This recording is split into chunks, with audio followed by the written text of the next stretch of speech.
¿Qué piensan ustedes cuando piensan en un querubín? ¿Qué imagen se les viene a la mente? Porque lamentablemente esto lo arrastramos de la Edad Media y del arte primitivo, donde había mucha ignorancia y donde los artistas trataban de representar o distinguir ciertas criaturas de las que no entendían muy bien o no tenían muy bien las descripciones. Los querubines fueron reducidos a unos bebés que tienen alas y están volando por ahí y tocando el arpa, pero para pesar de Rafael Sanzio, que pintó, por cierto, ese lindo cuadro, pero que no representa nada a los querubines de los que habla y describe la Biblia, los querubines son seres poderosos, seres grandes, seres imponentes, que tienen una representación y una importancia muy grande, según la Biblia, en toda esta cosmovisión. ¿Listo? Entonces, dice Génesis 3:24, después de expulsarlos, el Señor Dios puso querubines poderosos. Aquí ya encontramos una contradicción con esas representaciones, ¿no?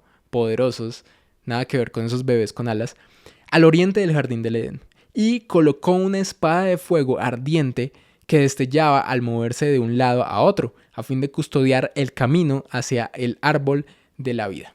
Ahora, yo sé que muchos de ustedes dicen como, bueno, pero el Génesis y esos capítulos si son literales o no. Bueno, lo sean o no, porque no es la discusión que nos compete en este episodio. La Biblia sí menciona a estos seres en varios pasajes. Y en esos varios pasajes en los que los menciona, estos seres tienen la misma función. Son unos guardianes que están en la presencia de Dios y están cuidando algo muy importante, en algunos casos la gloria de Dios.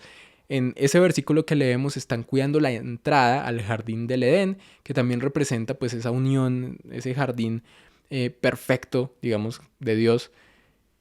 Y en Ezequiel 1:5 al 11 encontramos una descripción que es bastante aterradora. Otro de los versículos que uno lee y uno dice, pero ¿qué es esto? Esto sí es de la Biblia, esto está demasiado volado, demasiado fantasioso. Y dice, en medio de ella había una figura que parecía de 4 seres vivientes. Aquí nos va a describir la verdadera representación o cómo realmente se veían los querubines. Y en esta visión de Ezequiel dice, y este era su aspecto. Había en ellos semejanza de hombre. Cada uno tenía 4 caras y 4 alas. Sus caras eran como esta: cara de hombre, cara de león, al lado derecho de los 4, cara de buey, a la izquierda en los 4. Asimismo había en los 4 cara de águila. Ezequiel 1:5 al 11. Bastante extraño, ¿no? Uno dice como, ¿qué es esta criatura? Pero a mí me parece muy interesante porque yo siempre había leído como este pasaje y estas visiones súper locas y que a uno le vuelan la cabeza de los profetas, tanto Isaías como Ezequiel, y se encuentran y ven a estas criaturas y de pronto lo que alcanzan a ver lo alcanzan a describir como ellos lo recuerdan. Yo pensaba, cuando estaba preparando esta parte, ¿a qué se parecen los querubines? ¿Hay una descripción real, es decir, física o artística, que se haya hecho de estos seres? Cuando estaba buscando imágenes también de las pirámides y claro, me encuentro con que este ser que representaron los antiguos egipcios y que está cuidando las pirámides, llamado la Esfinge, pues es una descripción que se parece muchísimo, o al menos se acerca bastante a la descripción que hace Ezequiel. Aquí estamos hablando de los querubines como unos seres híbridos, ¿cierto? Como una mezcla, una especie de mezcla de especies, ¿cierto? Para algunos teólogos es como una representación de la creación de Dios o del poder de la creación de Dios. La esfinge a mí se me hizo muy similar porque, según los egipcios, esto era una mezcla, la esfinge como criatura era una mezcla o un híbrido entre un hombre y un león, ¿sí? Entonces tenía cara de hombre pero cuerpo de león. Bastante extraño, ¿no? Pero similar un poco a la descripción que hace Ezequiel. Otra criatura fascinante de la que hablan las mitologías antiguas es el grifo.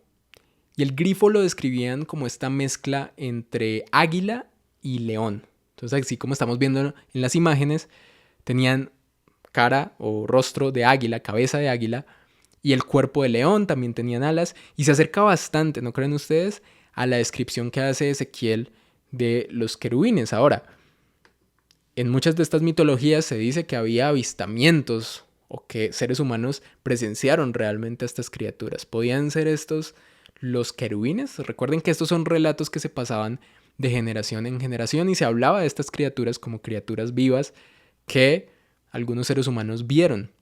Y se me hizo muy interesante porque se hace muy parecido a la descripción de Ezequiel.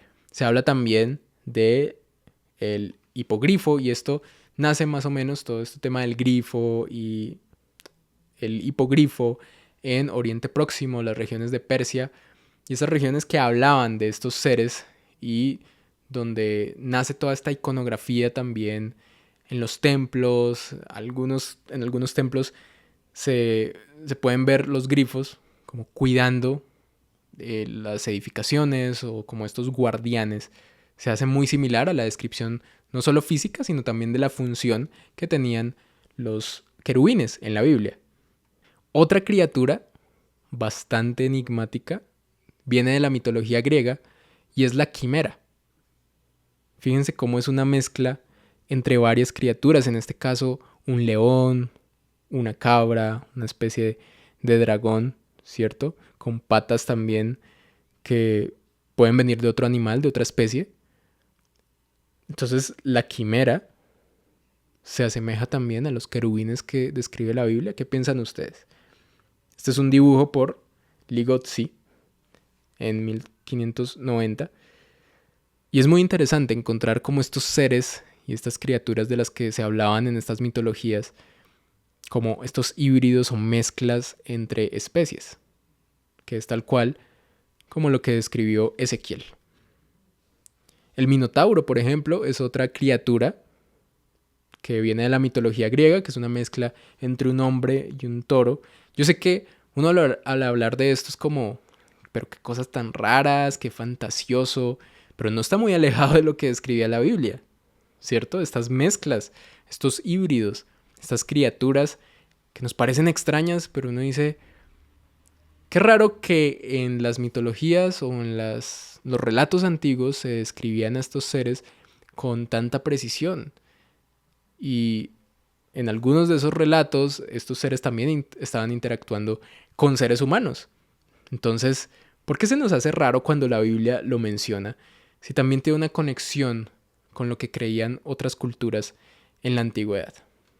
Por último, el Amit en Egipto, ellos también tuvieron obviamente sus descripciones de criaturas, en este caso una mezcla entre cocodrilo, un león y un hipopótamo, una mezcla bastante rara, pero miren que es el mismo principio, ¿no? En una misma criatura, varias especies